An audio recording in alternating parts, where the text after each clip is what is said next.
Hello, this is John, and today we'll be reading The Ideal World for God and Humankind. Reverend Myung Moon, my teacher, gave this talk on February 4th, 1972 at Lincoln Center, New York, in a 7-city speaking tour. In their hearts, all people long for an ideal world, a world of oneness. However, at this point it seems like an impossible dream. This can only be a source of sadness for humanity.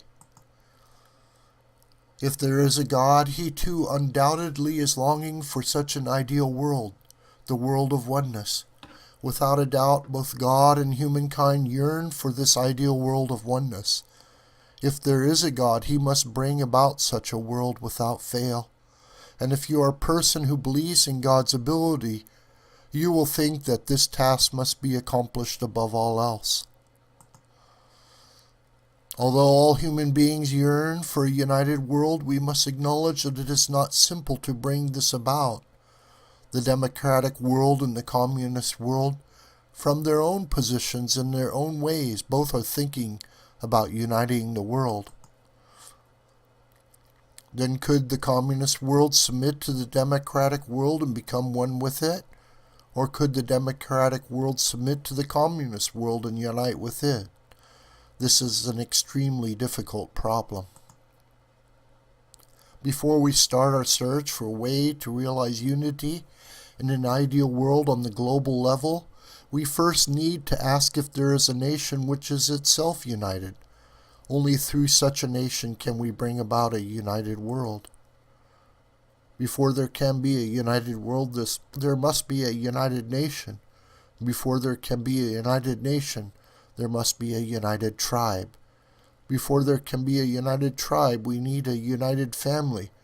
And before a united family, there must be a united individual. This is where the problem lies. Human beings are the origin of good and evil. It cannot be denied that we human beings are torn between two purposes that lead us in contrary directions. Our minds desire to go toward goodness, whereas our bodies lead us the opposite way. The two are fighting with each other. There are two different individuals, a man and a woman, who come together in union to form a family. Because they each possess an internal self and an external self, when the two meet as a couple, they in fact come together as four beings, each acting in different ways. If there were a God, he surely would not allow people to continue like this. He would have no choice except to work in the background of history, even without their knowing it. And if there were a Satan who had driven human beings to evil, that Satan would keep trying to pull them in the direction opposite to that of God. The resulting fight between God and Satan starts within us as individuals. We need to understand that this is a reason that human beings can be the origin of evil and the origin of goodness. In short, a person can be the starting point of goodness and at the same time the starting point of evil. Going up symbolizes something good, and going down symbolizes something bad. When you are complimented for some reason, you wish to boast loudly of it. In contrast, when you are criticized for doing wrong, you shrink into yourself. When you do something good, you advertise it and call for others to follow your example. When you do something bad, you hide it for fear of it being known. No one goes about boldly advertising having done something bad like stealing. Rather, such a person goes his or her way in secret. You need to understand that people have two parts, one desiring to go up and the other desiring to go down. The part that desires to go up is the conscience. There is no person, even one of great power or fame, who does not suffer pangs of conscience when doing something evil. We need to understand clearly that the human conscience is the guardian of God, whereas the body is the guardian of Satan, and that the conscience is the origin of heaven, whereas the body is the origin of hell. This leads us to realize a fundamental difference between the essence of good and the essence of evil. Goodness seeks to benefit the whole, whereas evil seeks only its own benefit. Good people live more for the sake of their family than for themselves, more for the sake of their village than their family, more for the sake of their nation than their village, and more for the sake of the world than their nation. Until now, history has unfolded as a struggle between the perspective of living for one's own sake and the perspective of living for the sake of others. God's absolute demand is that we completely uproot and destroy the basis of evil in our bodies. In contrast, Satan's evil demand is that we mercilessly destroy the conscience and anything associated with it. History continues to unfold through this conflict. God's side is centered on the conscience, while the side of evil is centered on the body and on material things. They oppose each other, and we can conclude that this is why humanity is divided between the realm of materialism and the realm of spirituality. The teachings of religion. First of all, you need to chastise whoever or whatever opposes the conscience. God cannot do this. Human beings are stuck in the midway position with God and Satan, both struggling to claim them, and if God were to strike them, so would Satan. So God's teachings center on the conscience and tell you, strike, strike, strike your body. We need to carry out this campaign worldwide. You have to do what your body hates. It is religion that teaches this. All religions teach, strike the body. Don't eat what you desire to eat. Don't do what your body desires to do. All major religions teach this. Buddhism places great importance on asceticism. Also, self-sacrifice is an important principle in Christianity. However, because it is extremely difficult for people to practice this, God has had no choice except to find a way to work with us, just as we are. Since our minds and bodies exert a similar degree of power over us, we tend to alternate between going this way and that, back and forth. Religion teaches us to deny what the body wants while offering devotions that give us strength from God. This has been the role of religion until now. God started out working with one individual and advanced through the family, tribe, and people in his desire to gain one nation. In this way, the nation and people of Israel emerged. In short, they were the chosen people. The existence of the terms chosen people and chosen nation testify to the existence of God.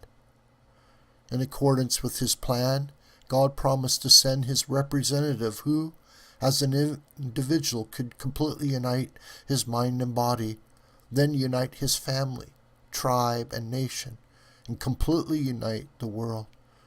This was the messianic vision of Israel. Following this pattern, God anticipated that the people would unite with this individual, family, tribe, and become the nation to save the world, creating one world and bringing it to God's side. Jesus came as the embodiment of unity. Of course, God's purpose was in part to have the people of Israel receive the Messiah and live happily.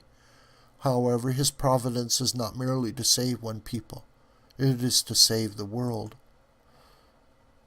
He was, in fact, trying to save the world, and for that he established the people of Israel as a foundation upon which he could send the Messiah. Yet at that time, although the desire of the Israelites in the direction of God's providence ought to have been the same, they went different ways. Jesus came as an individual with the ideal of a united world. Based on that ideal, he was to form a perfected family, then go on to establish an ideal tribe, people, nation, and world. Instead, he was crucified before he could accomplish this. The nation of Israel was like a field of wild olive trees with which the owner could do whatever he pleased.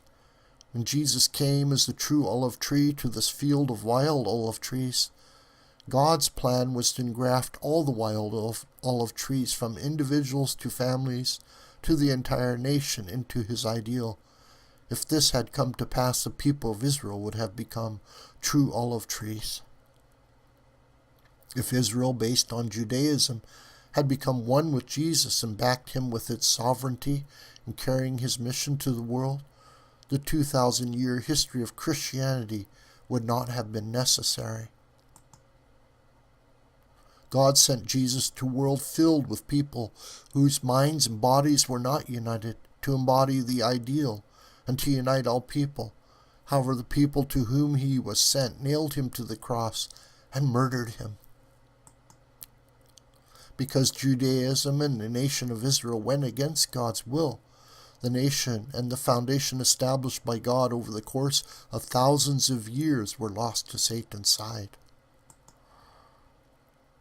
The Israelites became a people without a nation, groaning under tyranny, overrun by other peoples for 2,000 years, having to fight for survival. Israel became an independent state in 1948. This indicates that we have entered a new global era in which the people of Israel can overcome their suffering and regain their good fortune. This means that the time for the Lord to come again is approaching. Do you think there was a foundation, an individual, family, tribe, a nation that God could use as his stepping stone after the people of Israel did not fulfill God's providence? There was none. Since the first Israel was unable to fulfill the will of God, Christianity inherited its position. Christianity must accept the mission of the second Israel and fulfill God's will. However, you must know that Christianity has been unable to set the foundation to unite the physical world and the spirit world. Instead, it denied the physical world and tried to find the one nation based only on the spiritual world. Today's Christians believe that the Lord of the Second Advent will come from the sky. However, based on such an event, he cannot bring unity within individuals, families, tribes, people, and the world.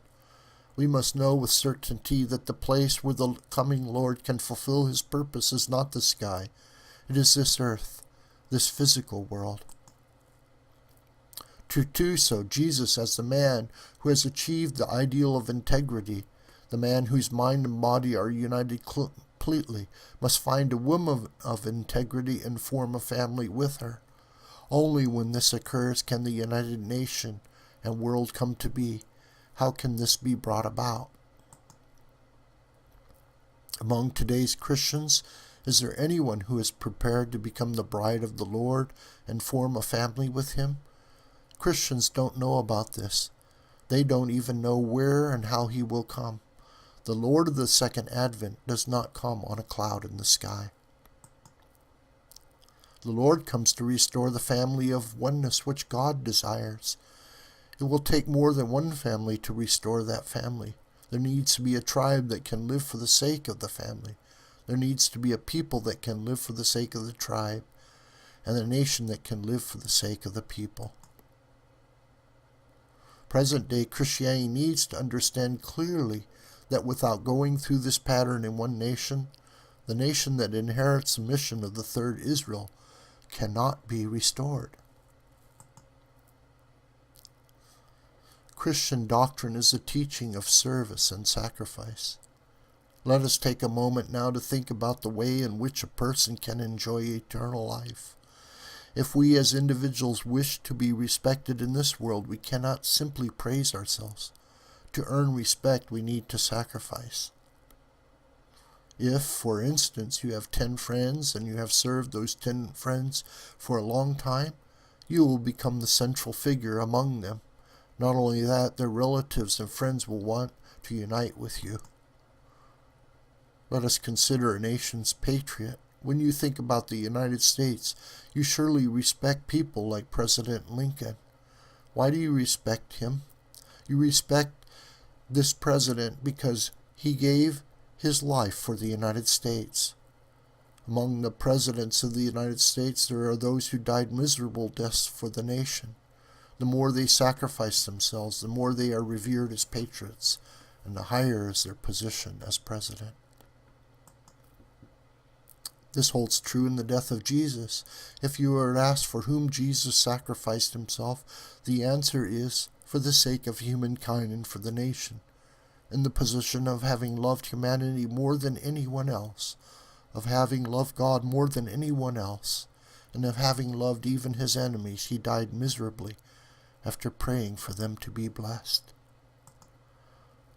At the time Jesus died without a name, for he was accused of being a traitor to his people.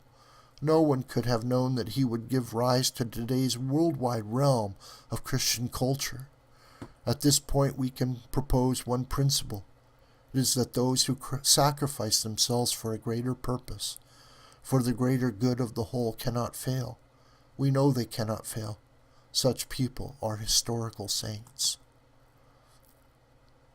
You need to understand that the strategy of evil is to promote oneself by sacrificing others, whereas God's strategy is to sacrifice oneself to save others.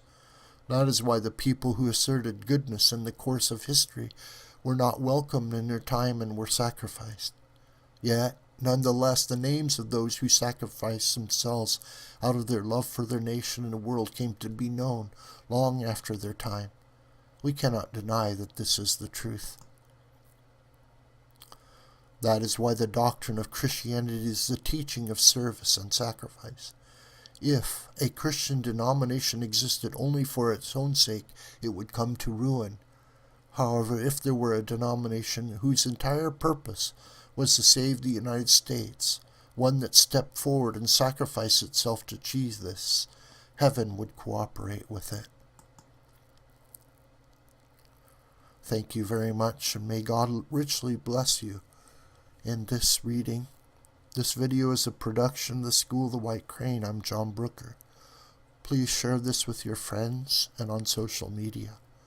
You can contact me on YouTube or through my Gmail account. Thank you very much.